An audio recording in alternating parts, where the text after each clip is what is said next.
Welcome to The Focused View, the podcast for eye care professionals across Australia.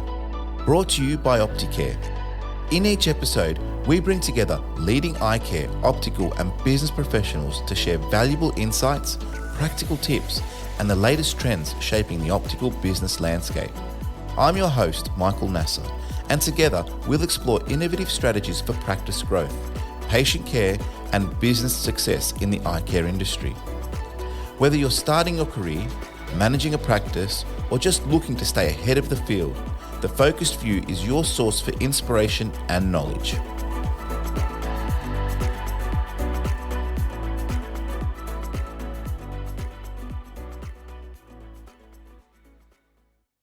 Welcome back to The Focused View. Today, we are continuing on with our Elevate Your Practice series with our second topic. In today's episode, we're tackling an essential but often overlooked aspect of running a successful practice, conducting a business review. In this episode, we'll explore what information you need to gather, why it's crucial, and how understanding demographics can significantly impact your strategic decisions. Now, many of us think of financials or customer feedback when we hear business review, and they are indeed important, but have you ever thought about demographics? It's not usually the first thing that comes to mind, and it's one of the many things that we discuss on today's topic. Joining us again today is Joanne Scott-Dostine, who brings her extensive experience in retail and wholesale management to unpack the importance of this topic. Together, we'll guide you through the steps of a comprehensive business review, highlighting why consistent business reviews can lead to more targeted, effective business strategies. Let's get into today's episode. Welcome to today's episode, Jo. Thank you. Happy to be here. So today we're carrying on from our last discussion where we spoke about the point of difference that a practice needs to identify with. And today we're going to look into the business review and expand on this. And I guess, in this context, we want to start to analyze the business and start to, be a little bit critical perhaps of the business that we currently have and start to understand, what it is and how it is. From the point of view of it being an established business, I'm sure it's different if it's an established business or a new business, but we're going to, I guess, for most of this conversation, assume that it's an established business. And if you feel the need to touch on what it would be like in a new business, feel free to do that either way. So let's just say we want to start analysing the business. Where do I start? It's a hard one because it's really hard to look at yourself and be critical. But I think a good way to start is to look at the numbers. I always say they don't lie. They tell a story. So they give you really good information. And if you're unsure of what your next steps are, it's a good way to have a good look at the business. Once you look at that, you'll be able to understand if you should be working on something internally or externally. Internally essentially just means that you're looking at how much more you can make from each patient. Usually a practice with a high fill rate where you don't really have the opportunity for another room or another optom would work a little bit on internal. Or external is more about getting more bums on seats. So it's usually you've got a low fill rate.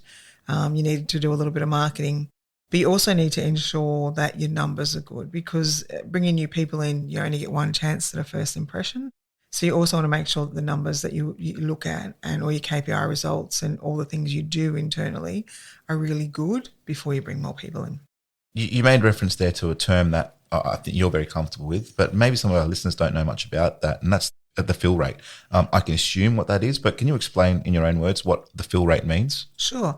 Your fill rate essentially is how many patients you're getting and what percentage that looks like for a full day. So an average practice, if you're doing a half-hour consult and you're open from 9 till 5:30, take into consideration your lunch. If you have 100% fill rate, you're probably seeing about 16 patients. So it means you've got an appointment in every appointment slot. If your rate's low, it means you've got a lot of openings that day. So there's a lot of opportunity and there's clear space in the book. Okay, cool. And is there an industry standard or is industry norm? Is there something that should be a target, or it's just a matter of identifying that this exists and what it is? Yeah, it's just about, it just helps you look at opportunities. If you're a practice where you've got the ability to have another room, you probably wait until you get to a certain fill rate. You might wait until you get to about an 80% fill rate before you consider another optometrist because you want to be able to give them appointments and cover their fees.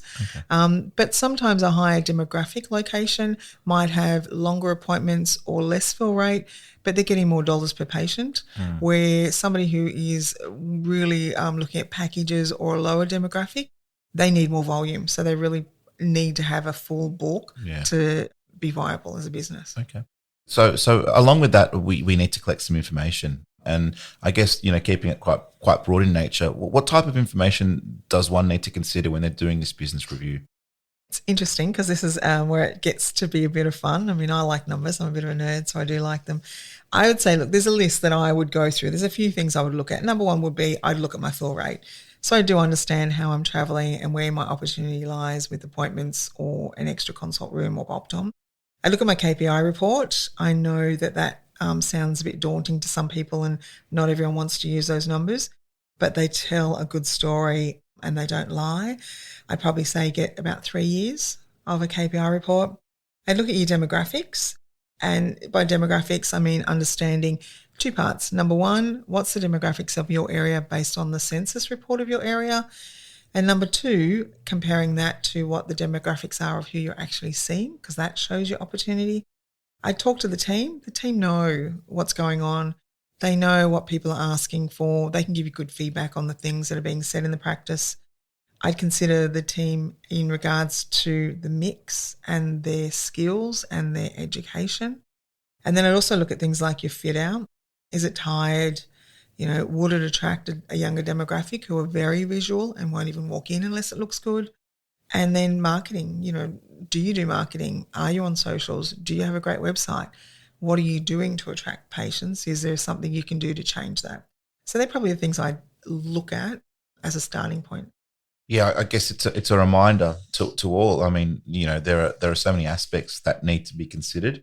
And creating that list like you have, and we'll deep dive into a few of these today to sort of understand a little bit more as to what they actually mean. But, the business does need to, from time to time, check in and see how things are going. Numbers don't lie, as you mentioned. And so keeping an eye on those, are important. You mentioned 3 years, and I guess we'll talk about that a little bit more. But if we get specific with some of these items that you've mentioned, KPIs. Now, I know, key performance indicators, it's a word that's either loved or hated, I guess, depending on the nature of who you're talking to, but they are critical. So I guess if we break it down, what's a KPI?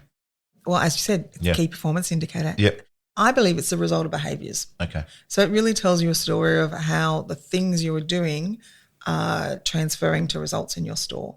So when you build an action plan in the future, the things where you can measure those changes. So once you start to see things happening and things are being done differently, the only way you can see how successful they are is to actually look at the numbers. So truly it is it's just an indicator of what's happening in the store. You did mention, it's a bit of an issue. I hear all the time it's more aligned to corporate in a lot of people's eyes. Yeah. But it's also what high-performing practices use as well, because it's a really good way to understand what's happening in the practice. Yeah, I think I definitely want to touch on that point because, obviously in the nature of work that we deal with and the context of the clients we speak to or the customers we speak to, we obviously, have that independent sort of focus. And so we speak to a lot of independents who for the most part maybe aren't treating the KPI with perhaps the respect, I guess, for lack of a better term, that they need to be. And it's because it has this connotation of being a corporate sort of thing, and independence are the opposite of corporate, basically. And so it's not that it's taboo, but it's either not necessarily looked at as strategically, or it's not implemented as strategically as one should do it. But you did mention that high performance practices are using this and would be using this. And so at some point you got to just question, if I have a bad relationship with the term KPI, what is it, why is it and bad, and what do I need to do to sort of improve that? And I guess that's something that it's important to point out, because any high-performing, successful practice is definitely knowing their KPIs and what needs to be done and how they can improve. Why are KPIs important, I guess, above the basic reasons? Is there anything else as to why you think they may be important? They actually tell a story. They tell you about the health of your business. They also tell you what opportunities you have internally. So because I've been looking at them for a long time, I can look at a KPI report and I know what goes with what. I can look at the patterns. I can understand if one area is up and another area is down, they're opposite to each other, so they make sense. But if sometimes two of the KPIs that should be opposing are up or down, really gives you an indication that there's something happening there. So they really do, tell your story. But I think, going back to what you're saying about people using them, I feel it's always interesting when people talk to me about they do look at their KPIs, and then I say, what do you do with them? And they say, well, I just look at them. To me, KPIs are great, but only if you're going to use them. There's no use looking at them if you're not going to do anything with them. It's nice to know the health. It's nice to look at it, but they're really there to help you actually grow and look at your business and look at the opportunities and understand what there is to do in that practice. And what would you say some of the main KPIs? I know we're using the term KPIs pretty generally here, but I guess to put some context for the people that are listening, what are some of the main KPIs that an optical practice needs to consider or that you think are important? Well, there's a couple. I mean, most practices these days, the higher number of practices are using either Optimate or Sunix. Yeah. There's a number on there which is your dollars per patient. To me, that is the key for everything. It ties back to your fill rate because it takes into account conversion, multiple pairs, whether they, buy or not. It takes into account everything, the discount you give.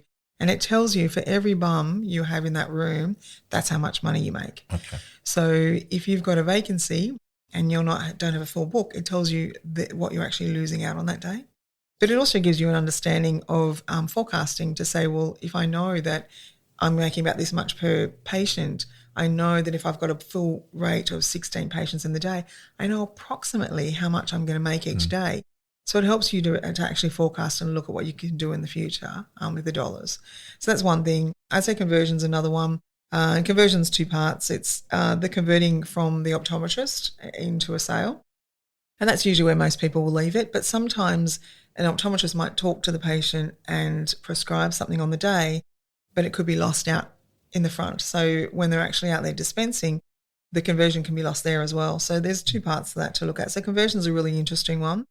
And I feel your average selling price tells you a lot about your demographics. It ties back to that. Tells you a lot about the stock that you actually carry. So there's I think average selling price is good. New patient percentage. Having 22 to 25% or more is a good number because it means, I know this sounds awful, but it means not only are you replacing the people that pass away that are patients, because we get that, because we have older patients, but the people that move out and getting a little bit of organic growth as well. So if you want to continue to grow, you need to make sure that your new patient percentage is decent and healthy as well. Probably four. There's lots of them. I could talk you. Oh, I'm sure. Yeah, just some of the probably ones. 4 good ones that are a good starting point to look at. Yeah, and you alluded to how these are obtained generally through the practice management system that the store is implementing. Generally these days it's either one of two, which is Optimate or Sunix. I'm assuming they're retrieved in a similar fashion. Are the same metrics available as reports through both the platforms? No. Okay. So about half of the report is the same. Okay. So it's comparable, but they don't always use the same metrics to do it. For instance, on the Sunix report, it actually lists the age group, so you can really see what your patient mix looks like. So it will show you the mix of every age group in there. So that's really good to understand when you compare it to your census report. But then the Optimate report does things like it'll show you a little bit about your lens mix, a little bit more about your single vision versus your progressive. So you can understand if you've got an average age, let's say most practices have an average age of 55 to 65, but your progressive rate is low and your single vision rate is high, that's something that I would say is an opportunity, because why aren't you selling more progressives if you've got a lot of people that are in an old age group? But at least understanding what that is and if there's an opportunity there. So I think looking at some of those numbers, they're the things that I think are mainly different between the two. A lot of the other stuff is similar. Yeah. One thing that I want to ask at this point is, how you mentioned we want to try and obtain 3 years of this type of information. What if you're in your practice? Is there a different way about doing things? Are you using benchmarks? What would you say would be different there? It's a hard thing. I mean, I probably in my head know benchmarks because of the roles I've had. I mean, at Provision, it was something we looked at all the time. So I sort of have a gauge. I can say, I think that, on average, you'll probably see multiple pairs sitting between, like 12 to about 18%. I can say things like that just because I've seen it, but that changes over time. If you're a new practice, it's a bit hard, but I think what you can do is if you look at each quarter to say, am I seeing movement? It's not about the overall dollar turnover. It's about the KPI stuff. So if you see that when you first started, your conversion was a little bit lower, but each quarter it's growing, you've got growth and you can see it's happening. Yeah. But if it's not changing, then that's an opportunity to look at if you're looking at each quarter that way. Yeah. You would use it a little bit differently. 3 years is good because it gives you an understanding of if there's been change over the 3 years. Yeah. It gives you an understanding of, are you generally growing or declining? Why is that? What do I need to look at? Or whether you're stagnant, if you're stagnant, this is the perfect thing to do because it gives you an opportunity to actually look at all those things and make changes because it's the 1%ers. Yeah. You can change everything by 1%, makes a big difference in a practice. Yeah, and I guess that then refers to that list that you were speaking to earlier, where you can start to identify, your fill rate, your demographics, which we'll jump into now, but, your team and the mix of the team with regards to skill and education, experience, fit out, marketing, all those sort of items will tie back into the analysis of the KPIs because a number on its own is important, but you've got to have the context as to what's happening around that number. And once you build a plan, the other thing that's really good from looking at those KPIs is it gives you a baseline, a starting point. Yeah. So you can also then set goals. Yeah. And you can actually build an action plan that has things. They always say what gets measured gets done. Yeah. So if you actually have something there, let's just say your conversion rate is somewhere around 48% and you want to build it, you'd never say I'm going to go 55 or 60. That's ridiculously, high, a big change. But you might say, within 6 months, I want to grow up by 2%. Yeah. And that's a lot more achievable. Yeah.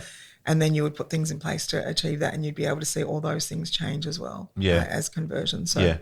And a lot of these things, a lot of these items may seem as really basic, but it's probably, it's very interesting as to how many people aren't really utilising this or utilising it effectively. So this is allowing people to consider it and check in and see, how they can maybe get a little bit more out of themselves and the business in the process of reviewing what they're currently doing.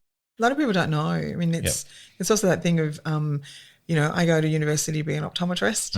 I'm not necessarily given a lot of business, experience while I'm doing that. So, especially for people who are starting out new or people who have done the same thing for a long time, making change is hard. Yeah. But also understanding, how do I do this? And even looking at this stuff is something they might not have even done before. So it's daunting as well. One of the particular aspects we've spoken about a few times in the last time that we spoke as well was demographics. But I guess if we can do a little bit of a deep dive into that, because obviously at the most basic level, we understand what demographics are. But I guess what we want to try and do is tie it into the relevance of a practice and the importance of a practice and how we can be a bit strategic with it. So I guess for the purpose of what we're talking about today, how do you identify demographics? Why are they important? And, and I guess how do you obtain them and how are they properly used? Well, this is my baby. I think it's something I've always used and I always refer to it. So sorry, everyone, I will keep saying that. I think it tells you the biggest story about the opportunity in your area. So we can look at everything in our practice, but sometimes we miss the changes that are happening around us in our own area. Now, when I was coaching, one of the things I used to do when I would go to a new store, I would actually go on to and look up the latest census report for that area. I think 21 or is the last one I think we've had. So if you go up and you look, let's say we're looking at, we're in Auburn. Let's say we're looking at Auburn. You would just type in Auburn census. And generally what comes up first is quick stats. That's what I use because quick stats means that I can use the same information every time I look at it for a practice. It gives you information for the area. It gives you information for the state. So you see the state average and then it gives you the average for Australia in there. And it breaks it down into things like the average ages. So in general, we find an independent practice is a higher average age of their patients. But in Australia now, the average age is about 39. It's quite low. And in a lot of areas, as we start to do this, we see that, the average age that we're working with is a lot higher than the people in the area. Okay. So, you can look at things like that. It tells you things like the average income, which is really interesting because that gives you an understanding of, how affluent people are, which you can tie back to your stock, for instance, and the sort of brands that you're carrying and the look of your store. It'll tell you things like the professions, and that again tells you things about what you can do. So if you've got a lot of people that are professionals, so knowing they're using a lot of computers and devices, but your extended focus or your anti-fatigue or your progressives or your office lens percentages are low, that's an opportunity to say, well, why aren't I talking about that a little bit more? So it really shows you lots of information. It even tells you health. So you can see if you've got a higher rate of like diabetes, talking about co-management and things. So you can see what's happening in the area and then you can really go and look at your KPI report and see how the numbers stack up to the patients you're seeing. And then it can help you to target with your marketing who you should be targeting in the area to bring those people in. So it's, I think it's an amazing tool. Yeah, and I think just that the 2 points that you mentioned is, understanding your demographics will then have an influence on your stock that you mentioned and your frame selection perhaps and a few other items there. So I think it's critical. And then your marketing is obviously then determined by understanding your demographics. You mentioned how we obtain them. So it's just they're all readily and freely available. Google it. Yeah. And the Australian Bureau of Statistics website, I think, is basically where all that comes from. Yeah, but you don't even have to go there, because if you just Google Auburn census, it'll come straight up at the top. It's always, I think they pay to have it up the top or something, because it always seems to be at the top, not organically, but at the top in the page. It's always at the top. So it's easy to find. And then usually Quick Stats is one of the first ones you'll see. Right. And it goes through, everything quite easily. And do you have an example of a store that you've worked with? Obviously, you don't have to mention who or where or when, but, where they've been able to basically, use this demographic data and how they were able to put it into play, and maybe some changes that they had made as a result of identifying with that information. Well, there's one just recently that you know of. Yeah, I do. Yes, cool. Yep. So there's one practice that we both know of. Yes. A practice that was really aimed at an older demographic. Yeah. It was aimed at a more conservative demographic. Yeah. The visual of the store, the products in the store, the things that were being sold were all aimed at that demographic. And then when we went and looked at the census result, we were really shocked because we found that the area itself has changed so much that it's got double the average of professionals of what you see in Australia in the area, double the amount of people that have done something like a master's, or it was like a higher level education. The average income each week was double what we saw in the average in Australia.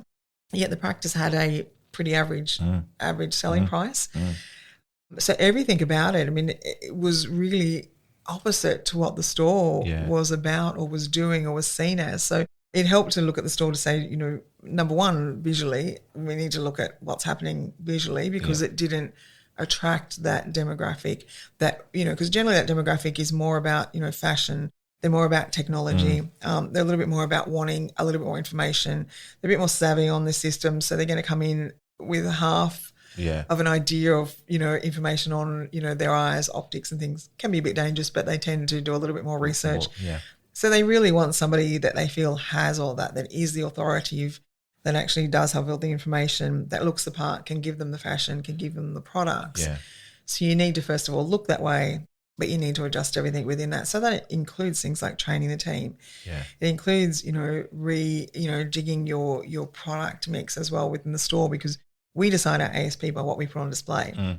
So adjusting that as well, probably being a little bit more risky with things. We tend to be a little bit risk adverse in optics generally. Being a bit more risky with it. If you've got such a good opportunity in an area like that, you can go out on a limb on different products and things that you might not do. And then looking at your marketing's huge, because that's really, they're on their devices all the time, those people. We've got such a high rate in that area that you need to be advertising the right way. You need to understand, Facebook is about community, but Instagram is about fashion. So really advertising the right way, and then having a really good website, because that's the conversion tool. That's where people will go to really look at that information. So for that practice, it was huge. The differences were huge. So the opportunity to grow ASP, average, per patient, and multiple pairs, and, the occupational options was huge. So it made big difference. And I guess, knowing the practice and the context of the issues there, the reality is, it's a practice that has been established for a very long time, and 30 years plus, and so it's got a reputation for being a particular type of practice, and it hasn't gone in and checked in with the latest. And so when you do that, it's like, well, hold on, you thought that this was your market, but hold on, is it really? And is that now diminishing? And well, what do you need to identify with, and what do you need to rebrand? And any area is so much different now than what it was 10, 15, 20 and 30 years ago. And so it allows you to check in with that and say, well, are we on point here? And it creates the ability for you to identify a whole heap of opportunity that you otherwise wouldn't have realised. And then that predicates your next decision. So what kind of stock are we going to carry? What kind of staff do we need? How do we need to train the staff up? Because now this is our market, and it was different to when it was when it started, although it's obviously had a lot of success in that period of time. So I think that's an awesome example of how demographics can really play a part in, that foundational business review of your business, and understanding if you're on the right track. and give answers. I mean, for that practice in particular, there was a decline in numbers over the last couple of years. So there was a bit of stagnation, and then it started to decline, and that really started to give an understanding of why that was happening, because it wasn't catering to the people around it anymore. It was only catering to the people on its books. Yeah. And that was declining because people were moving and getting older, passing away, all those things. So the people moving into the area were very different. Yeah. All right. Well, I think that's a great example. And I guess if we tie it all together, talking about, KPIs and demographics in particular, and I guess we've done a bit of that throughout the conversation, but, how do we tie this all to turn it into something, into action items? Like, what are some take homes that, that we can have in this regard, and some final thoughts as well on our conversation today?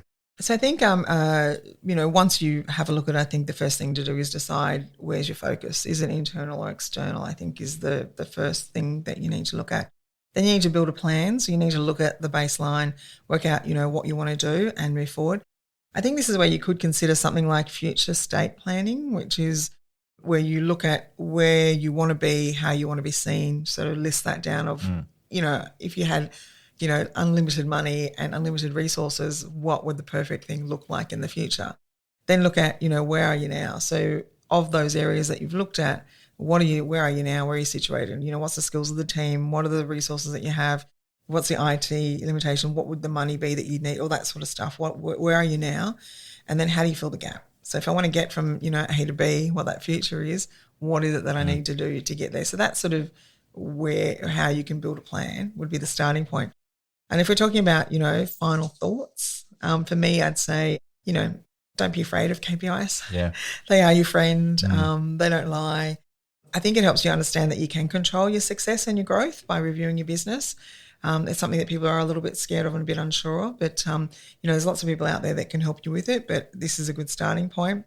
You can do it as fast or as slow as you want to or need to as well. So it doesn't have to be that if you start working on this, it has to happen immediately. Understand that execution is the key here. So make sure that you plan and you do things in an order and in a timeliness that will actually work for the practice and the team. And always bring the team along. I always say that all the time. Let them get involved. Let them have their say. Let them understand what you're trying to do. Because the big key here would be change management. A lot of people will say, we've always done it this way. Why do we have to change? You need them to understand what you're trying to achieve, how you're going to get there, but have that involvement so you won't have those walls up or the blockages. They'll be there to come along for the journey. Yeah, and as I mentioned earlier on, there are a whole other heap of areas and obviously, this is the one of the foundational sort of topics, and how it affects other parts of the business will be addressed as we talk about other aspects along the journey as we go through the series. So I think for today, that's great. I think we've been through a heap, and if anything, people can understand that KPIs isn't necessarily a dirty word or a dirty term, and to get involved and to start to understand more and to reach out. I guess there are different, groups and there are different people within the industry, including us, that, you can reach out to if you need some assistance getting started. So there's always someone around that's willing to help out in this regard. Yeah, there's a lot. There is a lot of groups that help with it. So yeah, as Michael said, reach out to us. We're happy to give a hand if you want to, talk a little bit more about this subject. Cool. Well, thanks so much for your time today, Jo. I appreciate it and looking forward to having you on the next. Thank you. Look forward to it. Thank you for joining us on The Focused View, proudly presented by Opticare. It's been our privilege to share the insights and stories that resonate deeply with the eye care community. We hope today's episode has not only inspired you, but also armed you with the practical strategies and innovative ideas to help you enhance your practice and professional journey. If you found value in our conversation, we'd be grateful if you could leave us a 5-star review on your preferred podcast platform. And share this episode with your colleagues. It helps us reach more eye care professionals like you and grow our community of visionaries. Stay connected by subscribing to The Focused View and visiting our website www.thefocusedview.com.au for additional resources and episode summaries. We look forward to your company again in our next episode. Until then, keep focused. I'm Michael Nasser. Bye for now.